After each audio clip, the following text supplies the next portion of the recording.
Hi, everybody. This is Deanna Kosaraju, founder of Global Tech Women. Welcome back to Voices 2005, version 3.0. This is our annual event for women in technology around the world, held the week of International Women's Day. So for this session, we've gone out to Santa Clara University, where we have the next two sessions going live. This session is called Measure Impact, Not Activity with Karen Catlin. And so I'm going to go ahead and put her PowerPoint up. The thing you need to know about this PowerPoint is you can drag and drop it anywhere on the screen you would like. And Karen's going to let us know what slide number she's on so that we can follow along with her. You're going to have to advance the slide yourself. And so with that, I'm going to hand it over to Karen. Hello.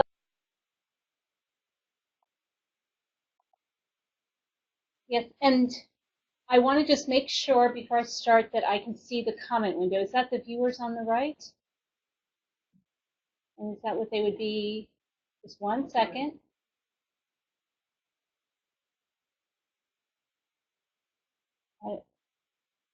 Maybe it's down there a little bit. Hey, Karen. If you want, I'll moderate the chat window and feed you any questions. Fantastic. Thank you, Deanna. I'm Karen Catlin. Sure. I'm Karen Catlin, and before I get started, I would just like to hear from anyone who might be online about you a little bit. And just in the chat window, if you could say something about your involvement with a women's group. Are you involved with a women in tech group at your company? Or are you involved with a nonprofit that's focused on women?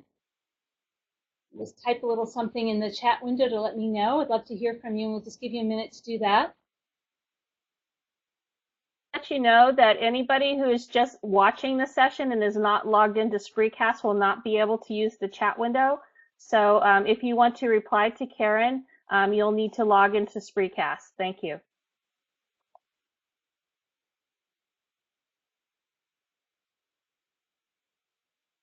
I'll get started, and if people are typing, that's fine, and we'll see you when you get your comments put in. So briefly, my background, I am a technical woman, and I started my career as a software engineer, and over the years moved into executive leadership. Most recently, I was at Adobe Systems, where I was a vice president in the office of the CTO. And today I'm an advocate for women in the tech industry, and I own my own consulting business. And today I'm going to be talking about measuring impact, not the activity of your women's group. I'm going to slide number 2. So about 3 years ago, I left my job at Adobe Systems. And as I mentioned, I was a vice president there. I was in the office of the CTO. And one of the things I did while I was there was I started the Women's Initiative for the company. And we did what most women's initiatives do within tech companies. We had panels of executives talking about their careers. We had lunchtime leadership lessons and classes. We had a book club for women. We had happy hours. And we had a lot of great tchotchkes, as is shown in the picture here. And when I left Adobe, I handed the baton over to another woman who would be leading the group. And she asked me a really good question. She said, Karen, how are you measuring the impact of Adobe and women? How are you measuring the return on the investment that we're spending through all of the activities you're delivering? And I have to admit, I didn't know how to answer it. I knew in my heart that we were doing all sorts of great things. We were offering things that the women wanted, and I knew we were helping women across the company, but I wasn't measuring the impact. And frankly, at the time, it seemed like it was almost a holy grail. I wasn't really sure how to do it. I'm now going to slide 3. And this holy grail, this notion that it's really difficult to measure the impact of a women's group, is not only my opinion. In my current role, I'm an advocate for technical women, and I talk to a lot of people who lead women's groups in their companies up and down Silicon Valley, as well as people who are involved in nonprofits supporting girls or women. And I asked them the same question that other person asked me when I was leaving Adobe. Hey, so how do you measure the impact of your organization, of your group? And a lot of times I get slightly embarrassed looks, because I'm not the only one who has problems with that question. I'm going to slide 4. One woman told me when I asked her, how are you measuring the impact? She said, oh, I'm so glad you asked because I'm so tired of measuring how many pink cupcakes we've handed out at different events. You have to thank her for being so honest about it. Other people will say things like, well, we have a budget and we offer as many activities as we can within that budget. Or they might say, well, we offer monthly activities, monthly training sessions, monthly get-togethers, monthly happy hours. Or they might say, well, we track how many women come to our events, and that's how we're measuring ourselves. So it's great. And clearly, they, like me when I was at Adobe, are really, they believe in what they're doing. They want to make a difference for the women. They want to provide opportunities for women to learn from each other and network. But they're not measuring the impact. So if I had to do it all again, I would approach this so much more strategically.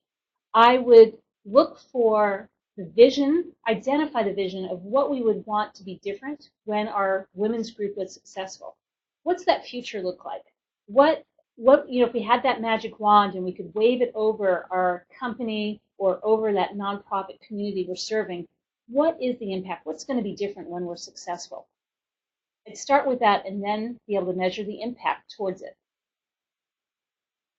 And of course, to get started, I would assemble a board of directors or some advisors or some representatives from across the company and brainstorm with them and ask, again, focus on that question, what do we want to be different about our company because of this group?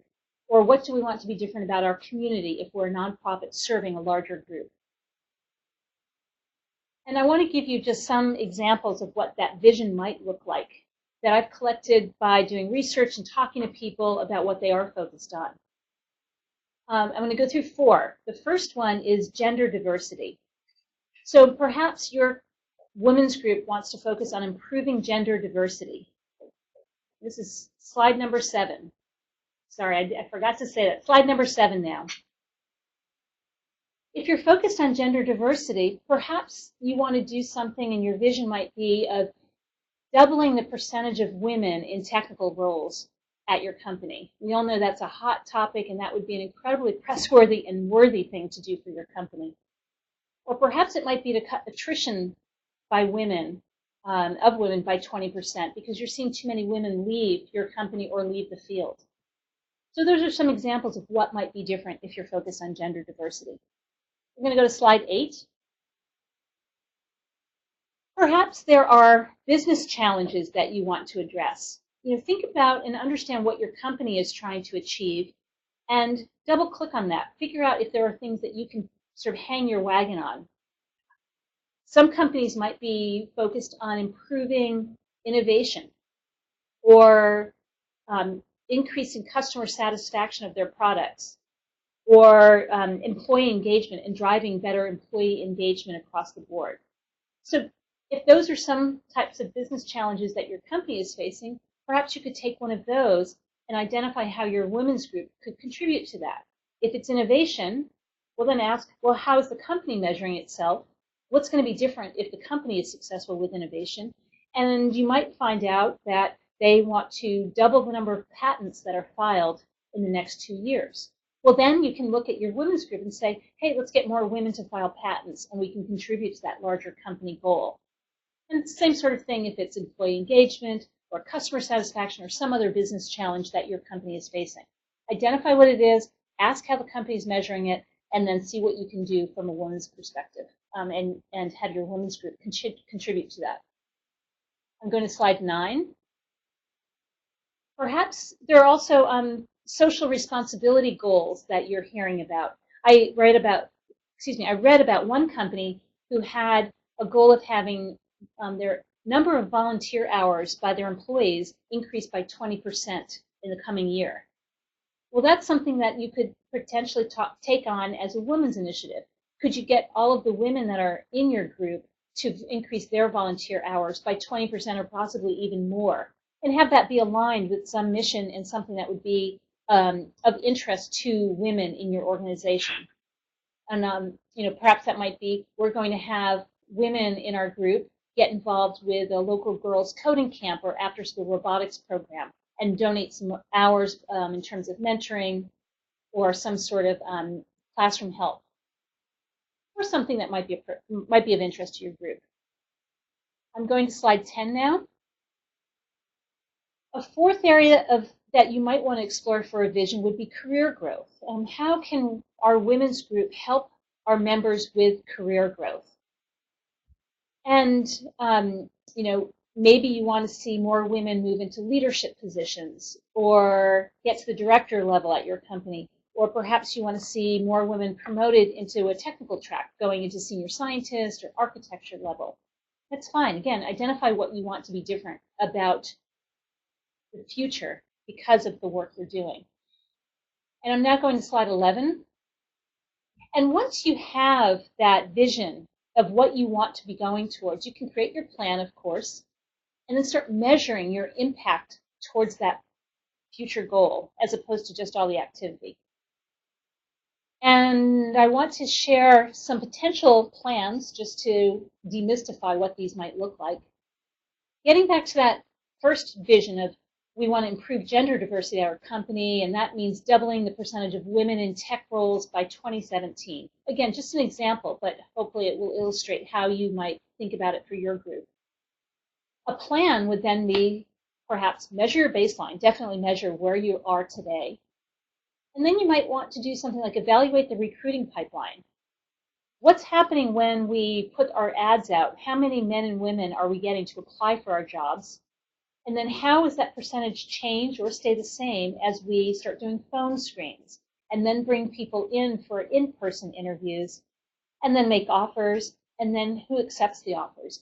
Understanding that whole pipeline from a gender perspective will allow you to identify, hey, we actually have a problem here or there. We might have a problem getting women past the phone screen, or perhaps we have no problem all the way through the pipeline, but the women aren't accepting our offers. So once you have that knowledge, you can then start figuring out a little bit more about what your plan should be.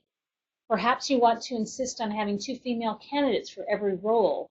Or if you're not getting enough women as a percentage to even apply for your jobs, you might need to go and look at your job descriptions and get rid of all the unnecessary things, the nice to haves, because as you probably know, women will tend to only apply for a job if they have 100% of what you're looking for, whereas men not so much. They might have 60%. They're like, yeah, I'm perfect for that job, and they'll apply where the women won't. So simplify those job descriptions.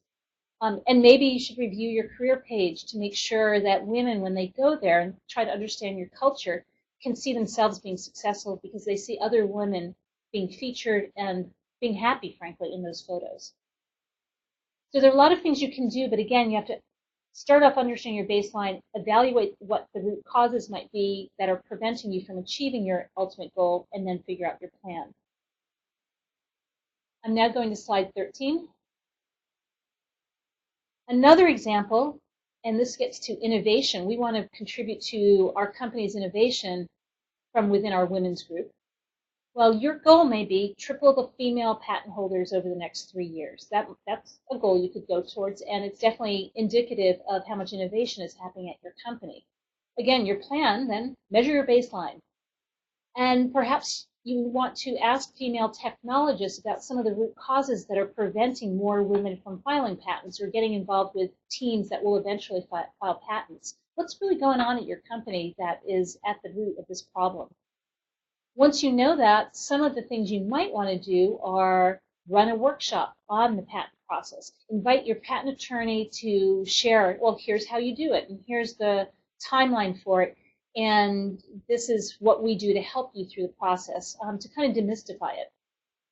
You might also organize a panel of female patent holders to talk about their experience.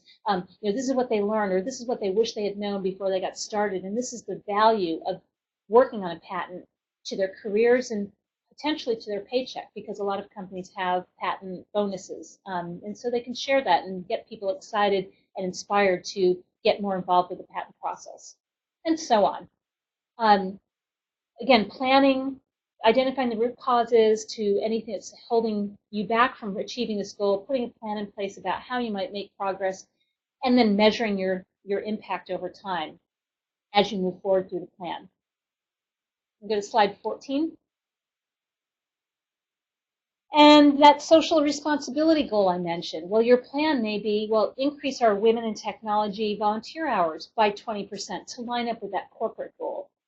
And again, measure your baseline. And as I mentioned, potentially you'd want to build a relationship with a girls' coding camp or an after-school robotics program or something that would resonate with the women who are in your group. You can solicit from them what the right thing is.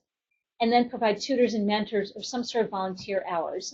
It could be a soup kitchen or something like that too. It doesn't matter what it is. I'm just using this as an example of what your plan might look like. And again, measure the success. Slide 15. And that fourth area I mentioned, career growth for women. I put that picture of the Holy Grail here again because this is the one I think that most people get stuck with. Career growth for women. What does that really mean? And so many of the women in tech groups or women's employee resource groups that I talk with and the nonprofits that I speak with, this is what they're after. They want women to have career growth in whatever that means to them. And the challenge is that career growth is such a personal definition. My career growth might be different than someone else's based on my personal goals, where I am in my career, my financial needs, my work-life balance goals. Someone's career growth may be I want to get to the director level or to the executive level, which is fine. Someone else's may be, I want to get to the architect level. I want to stay technical and hands-on. Someone else may be, well, my career goal and growth will come from moving laterally within my organization to learn another part of the business. And I want to move around and gain a 360 degree of the viewpoint of the business. Someone else may be, best growth for me will be if I can move internationally and work remotely for my company from another office. So this is what gets everyone held up and why it's a holy grail is how do you define what's going to be different about your company or your community around career growth when everyone might have a different definition of what that is. But never fear, it's not impossible. I'm going to go to slide 16 now. And I have 3 examples of nonprofits here in the San Francisco Bay Area that are all focused on this general sense of we want to help women with career growth.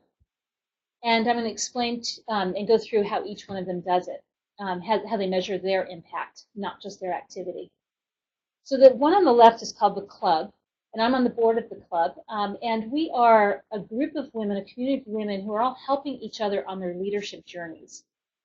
And we offer a lot of events, panels and workshops, as well as smaller, just community-driven events, happy hours and exercise walks and various things for the women to get together and network and help each other out, in whatever way makes sense. And we, in the fall, about 6 months ago, we wanted to measure our impact on how we're doing towards this. And again, it's like, okay, we're helping women with their leadership, on their leadership journey to grow their careers. How are we going to develop a survey around that? And I'm going to explain that in just a second. The other 2, Bay Area Girl Geek Dinners and Leading Women in Technology, I'll explain what they're all about as I get to their slides. So just hang on. I'm going to go to slide 17 now. So back to the Club. When we were thinking about developing a survey to measure our impact, I decided to look to Catalyst, and they're a leading nonprofit looking at women in the workplace, and they do a lot of great research, love their research. And one report they published called The Myth of the Ideal Worker, they explored and interviewed men and women to try to understand what was really at the heart, at the root of why they were successful with their careers. And they were looking for patterns. And what we found is that for women, and this is different than men, by the way, for women, 2 things are critical for career growth. It is gaining access to powerful people in your company or in your industry who might be influential. And it is making your achievements known. So increasing your visibility across your organization and across the greater industry. Those 2 things were instrumental in most women getting ahead in their career. So we developed a survey around those 2 questions. I'm going to slide 18 now. And this is actually our survey. Very simple, 5 questions. Asking, because of the club, question 1, do you do more networking? Now that was something we were interested in exploring, and we think there's a lot of value to networking, so we wanted to understand that. Because of the club, do you do more networking? Yes, no, or still figuring that out. Because of the club, are you more likely to make your achievements known? So that's one of those catalyst topics. Because of the club, do you think you are more visible within your organization?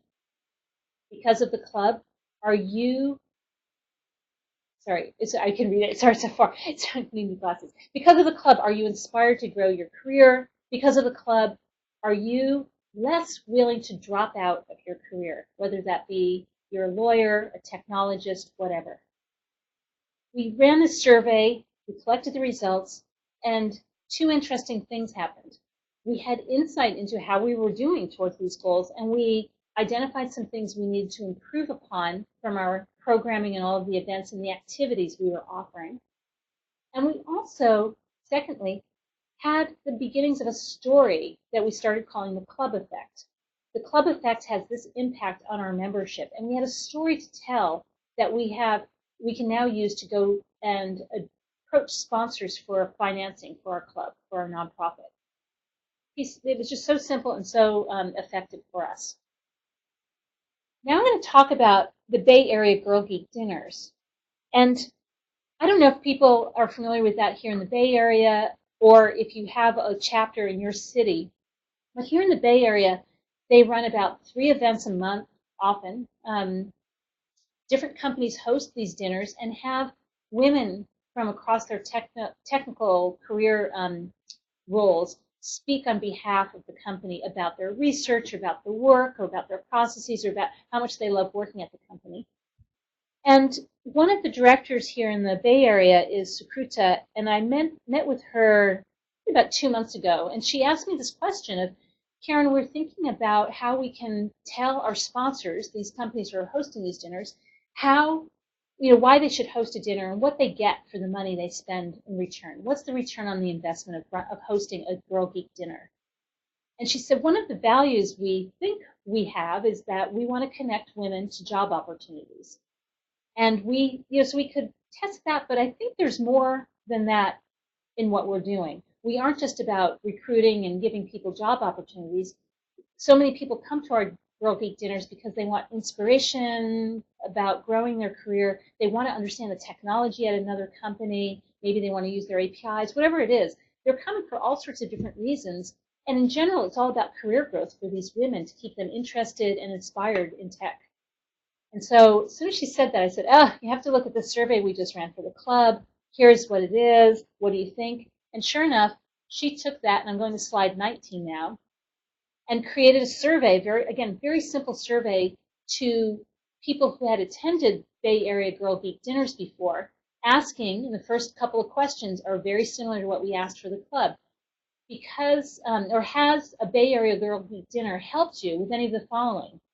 Helped you grow your career, encouraged you to be more likely to make your achievements known at your workplace, made you more likely to network, made yourself more visible in your organization. Great. And then the next question you can see is they want to understand the job offers. Because of a connection you made at a Girl Geek dinner, have you gotten an interview or a job offer? Yes or no? Again, because of this incredibly simple survey, they are able to gather results that tell a story to companies that are going to be thinking about sponsoring them in the future about the impact that they can have on women technologists up and down Silicon Valley. Measuring their impact, not just their activity, how many dinners they're giving and hosting, or how many people are coming to those dinners. Okay, and then the third example is Willpower. We can go to slide 20. So Willpower is the program that's run by LWT, Leading Women in Technology. And Mona Sabeh is the woman who founded this organization, this nonprofit.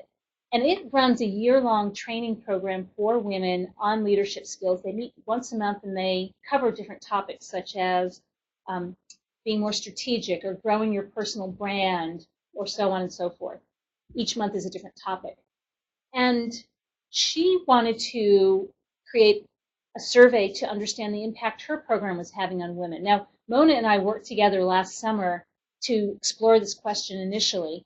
And after our brainstorming sessions, and then I did the club survey, she came up with her survey. And her survey was very extensive. I'm only showing the very end of it. And it was more extensive because she wanted to explore and get feedback on each month's worth of programming. But at the end, the overall assessment was asking some very similar questions to what I've already shared with you. I believe Willpower, the program, has inspired me to increase my visibility within my company. Secondly, I believe Willpower has, this is an interesting twist on what I've been sharing, but has improved my ability to interact effectively with others to affect business objectives. That's just brilliant. I think, again, taking that data and being able to share a story around here's the impact we're having is really critical. And I believe the Willpower program has improved my networking skills and so on. So those are 3 examples of nonprofits who are focused on career growth for women and how they're measuring their impact, not their activity. I'm going on to slide 21. And I'm wrapping up now, and I hope that if nothing else that you've taken away from this talk, that you'll remember these 2 key things. Make sure you're asking the question of your women's group at your company or a nonprofit of what will be different when we're successful? What is our vision for the future? What is our future desired state? Looking forward to that and putting it down on paper. And then as you march towards that vision of the future of a better world, make sure you're measuring your impact and not just the activity. This could make all the difference to you being able to attract more people to join your group and to be able to collect sponsor dollars or budget within your company so that you can continue your success. And now I'd just like to wrap it up. Thank everyone for joining and see if we have some questions. Thanks so much.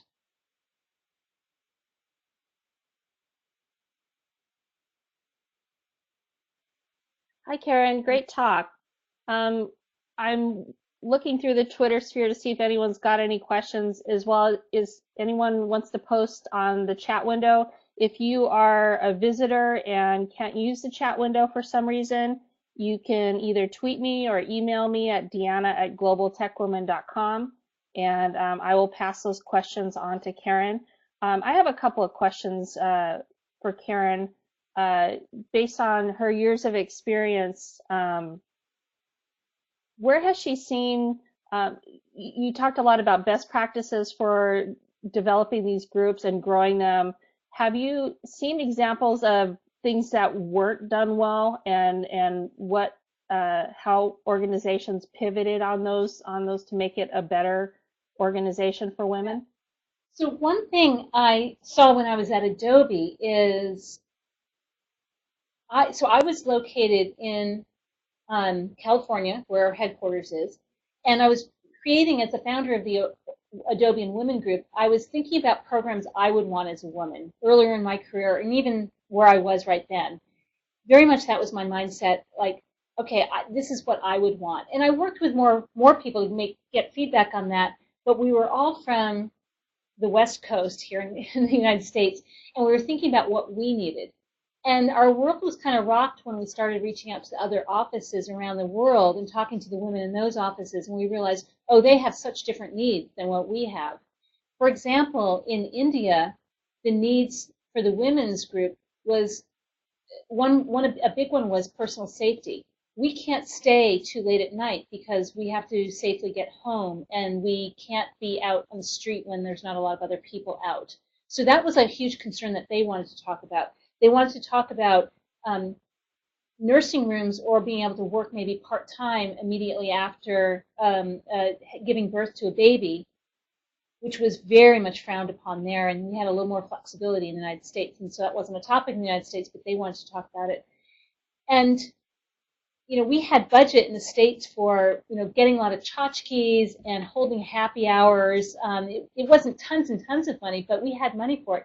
All they wanted was money to bring in some biscuits so they could sit around and have tea with the other women very modest kind of request.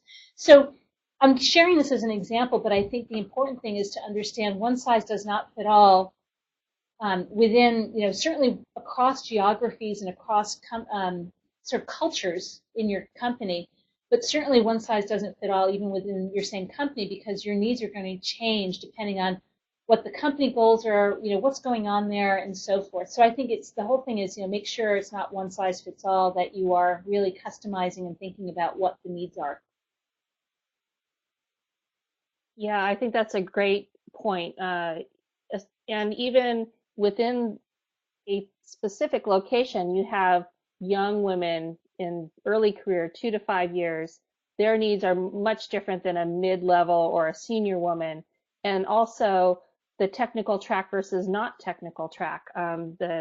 The requirements and the needs of a technical woman are very different than those who are in other areas of the organization. All very important, but they need to be addressed separately so that they can be heard. Exactly. Thank you. Yes. So I don't see any other questions. So Karen left her contact information. I strongly encourage you, if you're in the Bay Area, to join one of the 3 organizations that Karen is involved with, and you can reach out to her as well by email. You can catch her in lots of Bay Area locations. I've seen her in many events. So I'm sure if you're in the Bay Area, she would be a great connection for you. So with that, I think we'll go ahead and close out. Karen, thank you so much for a wonderful talk. Thank you, Deanna. It was so great to participate in Voices. It's fantastic. And I have a lot of homework to do. I have a lot of videos sort of queued up that have been happening this week, and I can't wait to watch this weekend. Yeah. Thank you. Hey, we're going to be better than House of Cards. People can just binge watch the 40 sessions that we're doing. That's what I'm doing. I am binge watching Voices this weekend. I love it. Okay, everybody. Thank you so much for participating and for watching this session. I hope that you will join us in about 26 minutes for our next session with Bonita, who's also at Santa Clara University, and she will be talking about implicit gender bias, and it sounds very exciting. So until then, thanks so much. Bye. Bye, everybody.